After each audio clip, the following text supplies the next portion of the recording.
अस्य मनमानस्य रामायण रामचरितस्य शिवकाकभुषुण्डी याज्ञवल्क्य गोस्वामी तुलसीदास शरणतस्य सीतारामो देवता राम नाम बीज भवरो भक्ति शक्ति मम नियंत्रिता शेष विदंता श्री सीताराम प्रति पूर्व प्रेम संकल्प मनोरथ सिद्ध्याय पाठय विनयो श्री सीतारामाभ्याम नमः श्री रामचंद्राय नमः श्री रामभद्राय नमः हनुमंते नमः। सोलाखेड़ा नागदा ब्राह्मण समाज को हरि बोल का प्रणाम।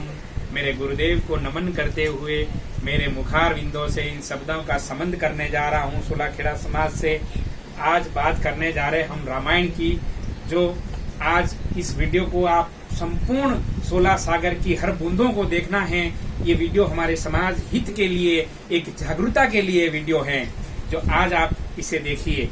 देखिए, रामायण ग्रंथ, रामायण ये ग्रंथ है कि एक लोगों को जागरूकता दिलाने वाला ग्रंथ है।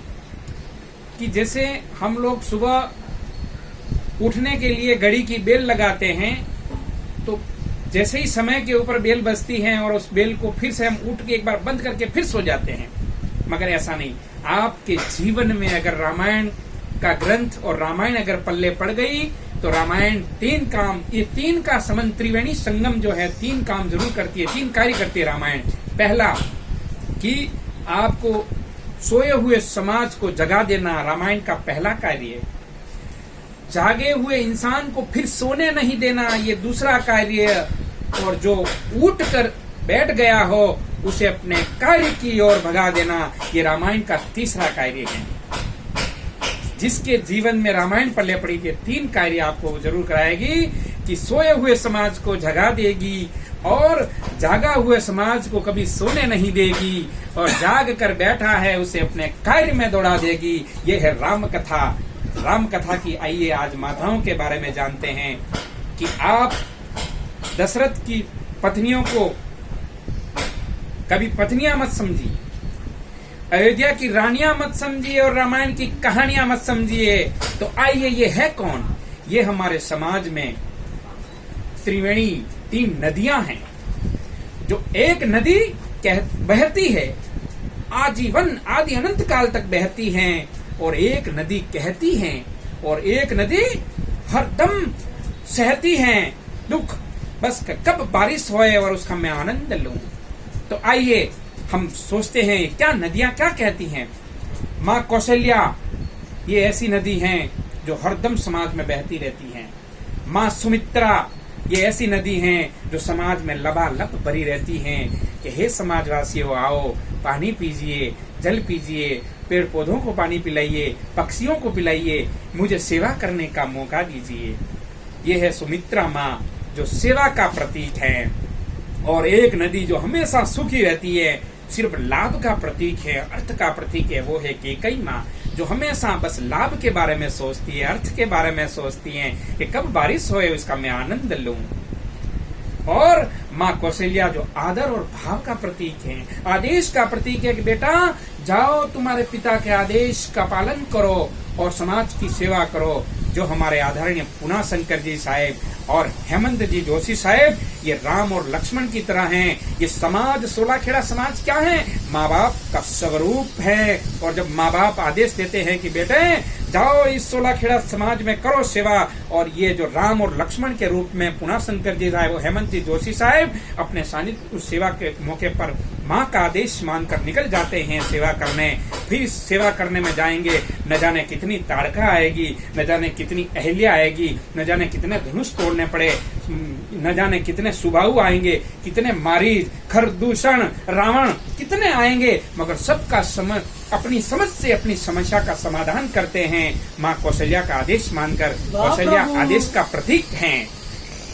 और माँ सुमित्रा कहती हैं कि हे बेटा जा समाज में तू सेवा कर, कोई पद नहीं चाहिए उसको, कोई कद नहीं।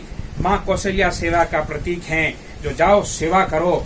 यहाँ क्या है, जहाँ राम और सीता हैं वहीं तो अयोध्या है। सूर्य बिना प्रकाश, प्रकाश बिना सूर्य नहीं, और पानी बिना नदी नहीं।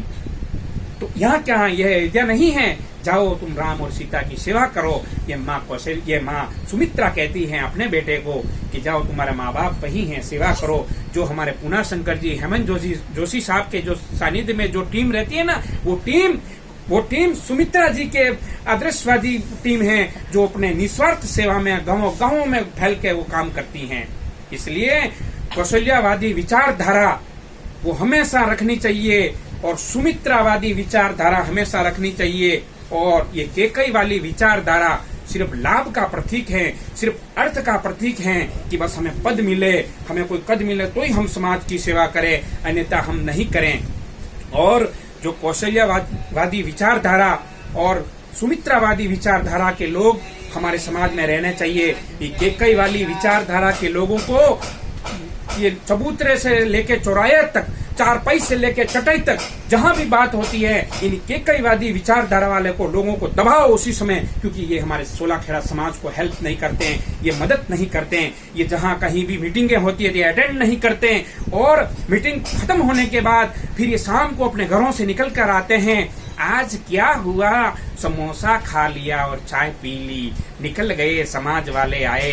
ये ऐसे उंगलियां उठाते रहते हैं। सिर्फ ये इनके जीवन में अपना अर्थ के बारे में सोचते हैं, ये जीवन में अपने लाभ के बारे में सोचने, ये अपना घर खाली बस अपना बना रहे, ये किसी के बारे में नहीं सोचते। इसलिए केकईवादी विचारधारा वाले लोगों को कभी इनको सुनो मत। ये जब भी बुराई करना शुरू करें वहां से उठ के चले जाओ, और या तो अन्यथा उनको दबा दो ताकि दूसरी बार बात नहीं करें। हमें समाज में ऐसी जागरूकता लानी पड़ेगी, तब जाके हमारा समाज आगे निकलेगा।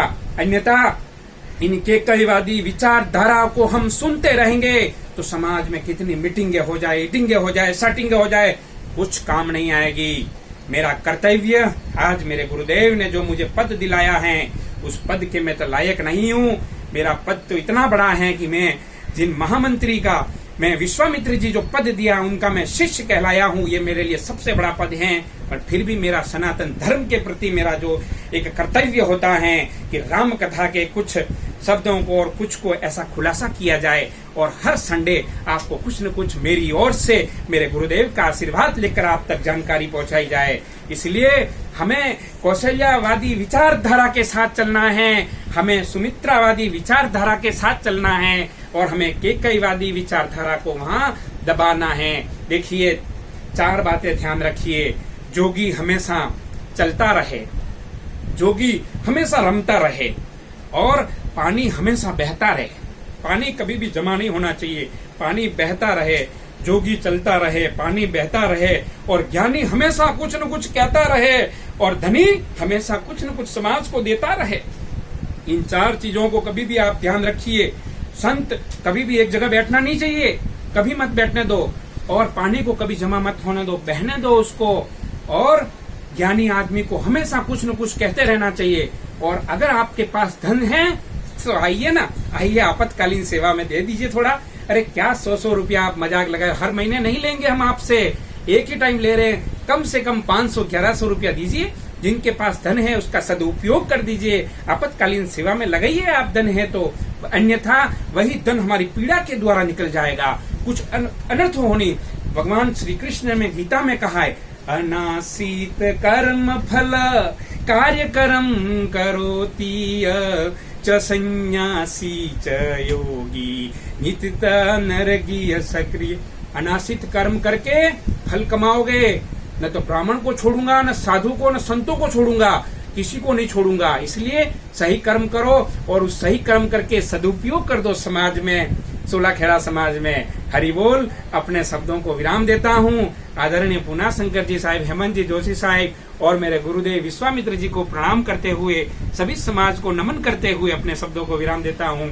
हरि बोल, हरि बोल। आइए अगले रविवार को मिलते हैं कि कौन वानर कौन है और बंदर कौन है। हरि बोल।